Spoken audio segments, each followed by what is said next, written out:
Hey team, welcome back to the channel, welcome back to part 6, the final part of the ultimate jab extravaganza. Today we'll be looking at some stutter jabs, how to throw some feints high and low. So let's crack on with this final part.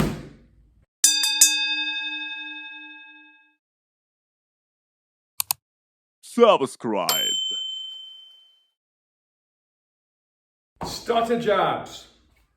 I like them, so should you. It's not, some people think it's a feint. It's not a feint, it's a stutter. I don't know what anyone else calls them, I call it a stutter. So a feint would be trying to draw out something and disrupt the timing of your opponent's defense. A stutter jab, several ways you can do it. Floyd Mayweather does it really, really well as well. Of course, Floyd Mayweather does it really, really well. But basically, a stutter jab is you start to send it, pause, and then snap it out from there again. So it's not necessarily a feint. A lot of people, when they feint, they bring it back and then go from there. This is stuttering on the way out. There's a few ways we can do it, exactly like we just done from there. So we can start and send it, and also exactly how Floyd does it, kind of circles his hands a little tiny bit and goes but, but. So there's a double foot strike with it. Circles his hand. I know, before anyone gets in the comments and says why your hand's not on your chin, we're talking about Floyd Mayweather here. I'm not Floyd Mayweather, okay? But he circles his hands like that. I know he's circles his hand and he goes 1, 2. Yeah, it's a little step and another little step. So it's here, from there. So they're really, really good. They're awkward to defend as well. You know, if you've got good reactive drills, good reactive defensive drills, and you see that jab come out, your timing is usually jab comes and you want to stop it and then start your counter attack or move or whichever. So you see the hand come out and you don't get the pull back to go again, which you can often pick up on. It's literally a case of the orthodox. You go to defend it, but then it comes straight in afterwards from there. So it's a great one to start practicing. Things to look out for on your stutter jab. Let me do it orthodox, so it is the main way that people see it. Lifting the elbow when you do the stutter, then it becomes a flick. Now it's still here from there. Practice it slowly to begin with. 1, 2, 1, 2. Try not to get it coming all the way back. Okay, it's just yeah, and it's more the body weight shifting forwards. Let's have a quick look at how we do it on a bag. Stutter jabs. On a bag, make sure I'm out of range. I'm going to come back a little tiny bit because I want to step into a little tiny bit. It's not like a double jab, but it's kind of the same as a double jab. So if you're not sure how to throw a double jab, go back to part 3, I think it was, which goes through the double jabs. It's kind of the same. I'm moving here, I'm working away. And of course you can then multiply that, stutter jab, double jab. Yeah, that's a tricky one for people to defend if they happen to just be staying on line from here. Tricky one to get. We can do it in range. You know, I'm in range from here. Out of range is that little step from there. The way Floyd does. Please don't criticise me, I'm not Floyd Mayweather. I'm not going to be as quick or as fast as him, I know. But rolls his hand. Notice his hand is a little bit closer to the bag when he does that as well. Or his opponent, should I say. He rolls from here. From here. Last little detail, if you're going to do that, notice my back hand. Here it's not on my chin. Rolling, and as I do, that does come back to the chin. So make sure you're not going here. That's a bad mistake. Obviously, orthodoxes, I'm struggling a bit with my rear shoulder today, hence I'm doing most of the demonstration in my normal southpaw today. But it's the same principle. From here, pull that back a little bit further than I wanted to on that one, so that was a mistake. Yeah. From here. And the same how Mr. Mayweather does it. He kind of rolls his hands. On here. Don't mistake that with a feint. It is a stutter jab. Have a go at it. Let me know in the comments how you get on. So next is feinting. I don't mean feinting, I mean feinting the shot. There's three ways you can really feint: a foot feint, a hand feint, and a head feint. But we'll talk about that in a different video. So when we're talking about feinting the jab, I will do orthodox as well in the shadow box demonstrations. But okay, so it's making your opponent think you're doing something. So the key thing is it has to be believable. You need to cause a reaction from your opponent for a feint to work. Just being here and going, that's not going to cause anything. Or just going, yeah. You might get a slight reaction from that if they're a bit twitchy, but it needs to be believable. So some of the best ways, and you probably know this already, but we're just making this a complete series from your jab, is feinting high, going low, or feinting low and going high. How to set that up?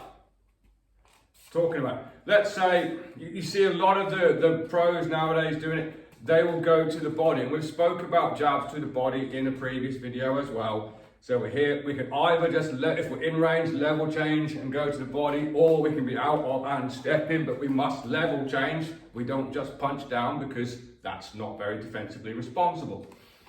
So they'll go to the body, bang, move around, bang. And then they'll do that exact thing again because they've set the pattern now. Where they'll go here and bang, and come up top. Person's caught hold of the pattern, no, he's going to the body. He's going to the body, go into the body, get caught. Assuming they've caught the pattern. And the other way is obviously to go high and then go low. So keep jabbing to the head,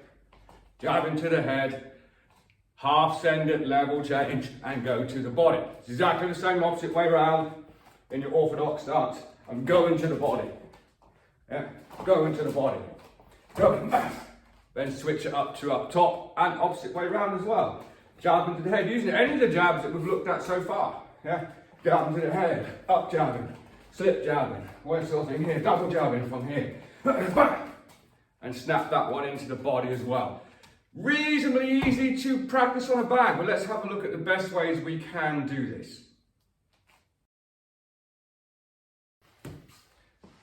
So as we just said, make sure when you're doing this, you're not punching down. That's not defensively responsible. That is not good enough, guys. Guys, I'm assuming you're men. People, it's not good enough to punch down. Okay, you're too open. So set the pattern. Jab to the head. Whether you're in range, out of range, or in range from here. Move in, move in. Work to the body. Opposite way round. Keep going to the body. Southpaws. Top thing. We like to have our hand nice and high. If you're not doing that, make sure you are. That's why I can be going to the head. So I'm actually kind of feinting up top, going to the body, feinting up top, going to the body, feinting up top. Switching it over and making it as awkward as possible for people to pick up what I'm doing. If you're just throwing down the pipe and just throwing down here, chances of your shots landing on an opponent are quite minimal.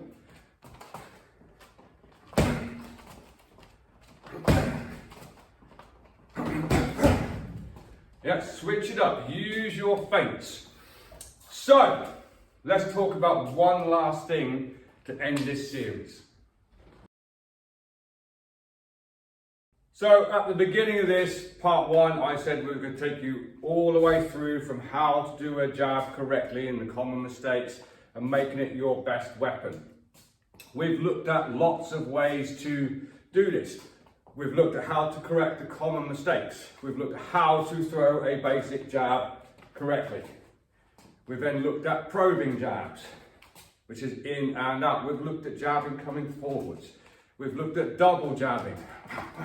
We've looked at triple jabbing, which is just the same as 3. Circling off on your jabs. Circling the opposite way on your jabs, which I'm not very good at orthodox. I'm better at doing that southpaw in my natural stance.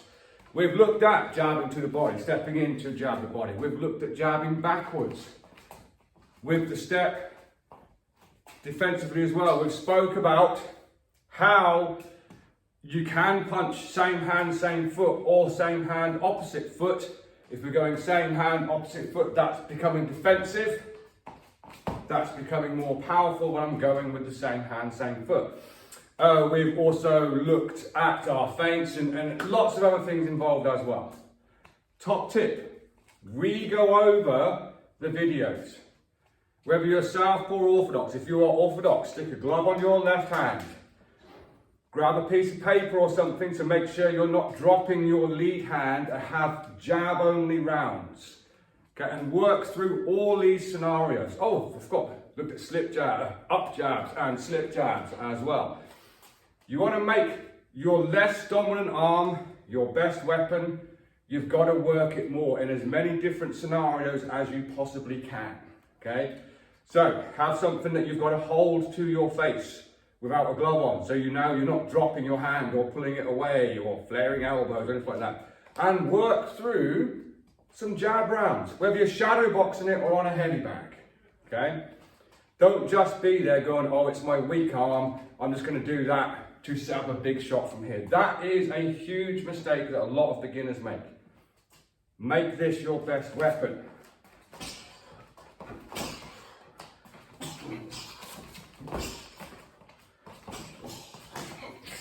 Work through it all from there.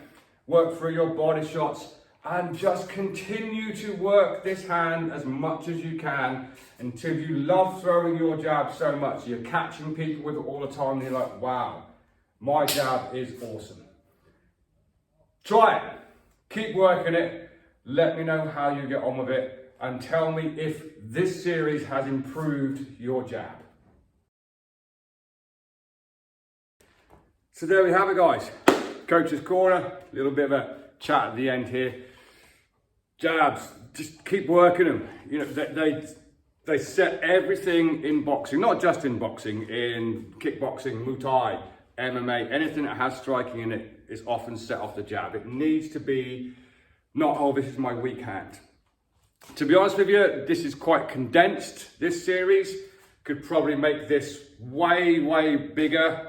Could probably do series 2 and all sorts, but from a beginner's point of view, there's the essential jabs that you need and the things that you need to work on to improve at boxing.